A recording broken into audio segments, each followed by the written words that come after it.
Alright, Shalom. First and foremost, give all praise, glory, and honor to Yahweh, Bahashem, Yahushai, Bahashem, Rawak Kodash, double honor to all the apostles, great millstone who rule well and taught me this truth. Peace, love, and blessings also to you, sensitive laborers, brothers on the highways and byways, giving out diligence to make that call and election sure. And also blessings to the sisters out there that are listening, learning, believing. I'm that fellow laborer, Kanakla, coming at you once again with a lesson, Lord, so will this lesson is edifying and exhorting. And this will just be a few words concerning mainly these other Israelite groups, these other Israelite camps that are basically teaching things outside of the doctrine, the true gospel, all right? And that true gospel is found here at Great Millstone. And you got these, these lone wolves, these individuals that come up independently, scoffing and scorning and thinking they have, the truth as well. So this is concerning all of them. I'm going to hop right into it now. This is the book of Ezra, where Ezra was the 13th chapter. Prior to this, he was receiving a series of visions concerning the end, concerning the condition of Israel, all right, from the Roman Empire, all right, so on and so forth, beautiful, beautiful chapters, the previous ones. But as I was reading through, I'm going to get to this point here that caught my eye. This is 2nd Ezra 13, verse 53. All right. And this is what the angel said unto him. This is interpretation of the dream which thou sawest, and whereby thou only art here lightened. Okay. For thou hast forsaken thy own way, and applied thy diligence unto my law, and sought it. And that's the point. When you come into this truth to receive the visions and be enlightened with these prophecies and things that's taking place concerning the end times, things concerning your soul, man, as St. James, receiving a grafted word which is able to save your souls.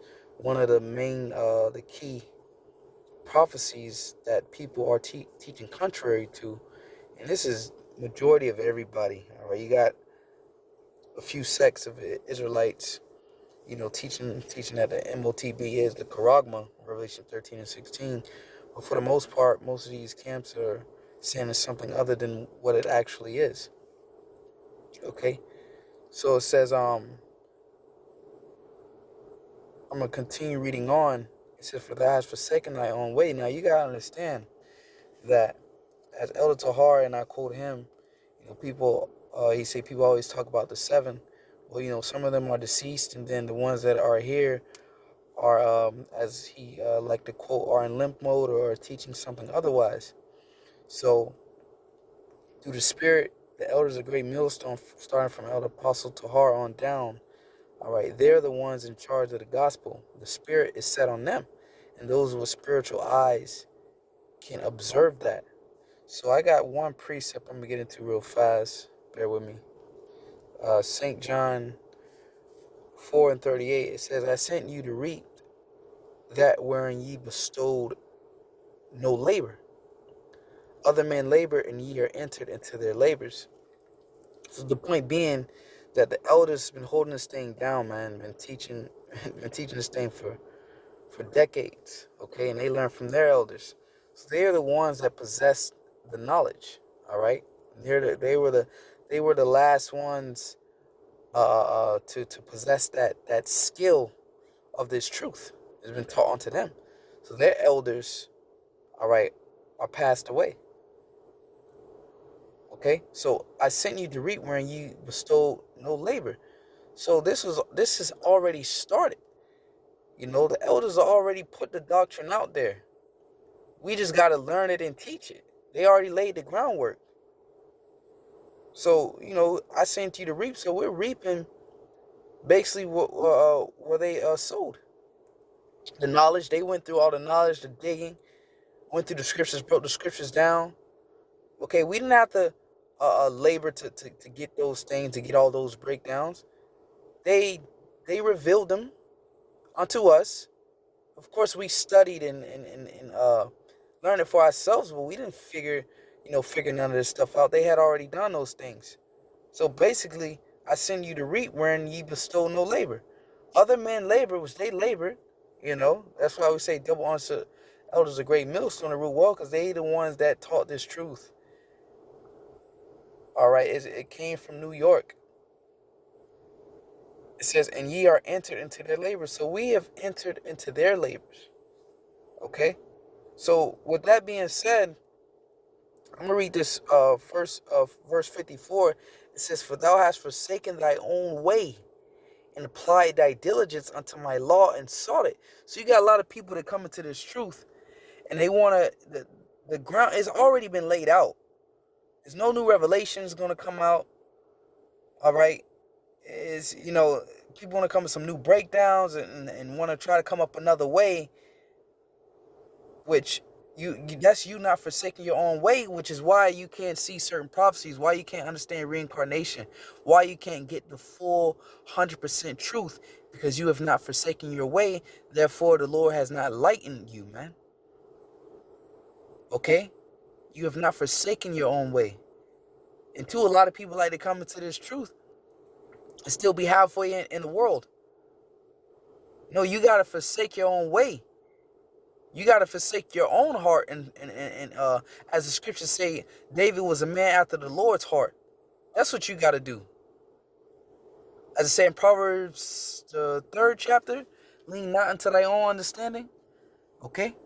So it says, so since Ezra has done these things, the Lord is lightened unto them. It says, I'm reading 54. It says, for thou hast forsaken thy own way and applied thy diligence unto my law and sought it.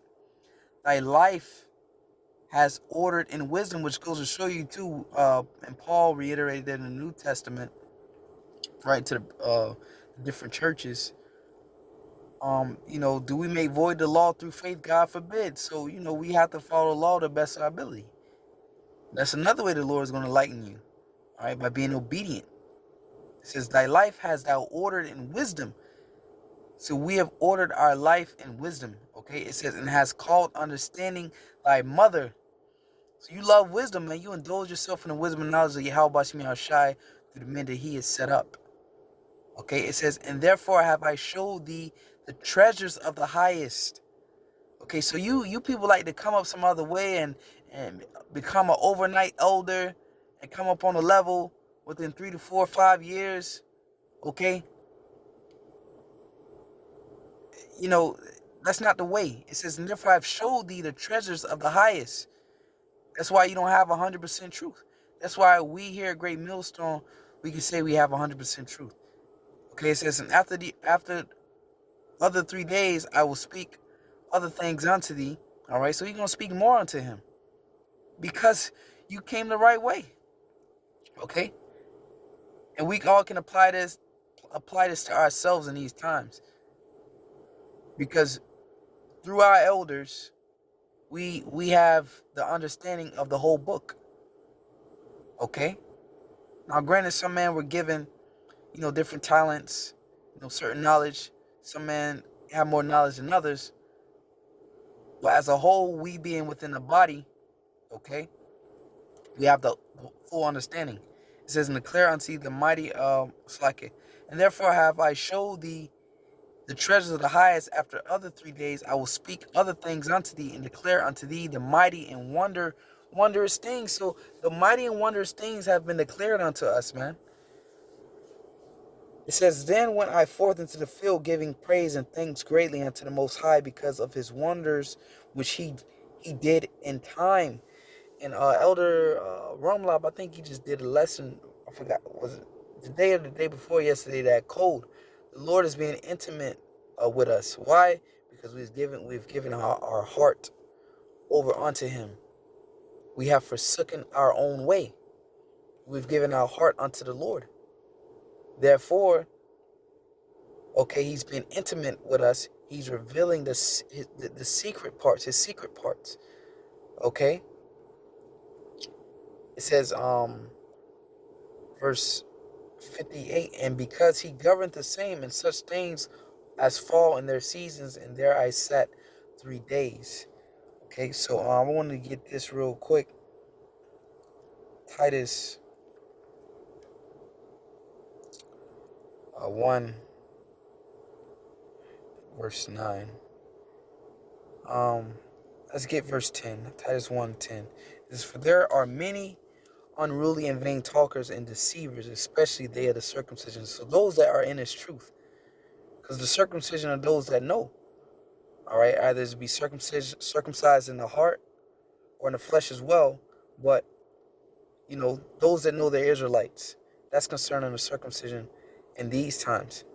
For there are many unruly and vain talkers and deceivers, especially they of the circumcision. Okay? Unruly and vain talkers, whose mouths must be stopped, who subvert whole houses, teaching things which they ought not, for filthy lucre's sake. Which is why the Lord hasn't revealed all things unto them as he did unto Ezra. Because what he told Ezra, thou hast forsaken thy own way and sought after the Lord, roughly paraphrasing. So you got people not forsaking their own way, what they come in here to teach for filthy lucre's sake. All right? And that's what's stopping them from professing the whole truth. Because, they're teaching, either they're trying to please men, they're teaching for money, or whatever thing they have on their heart.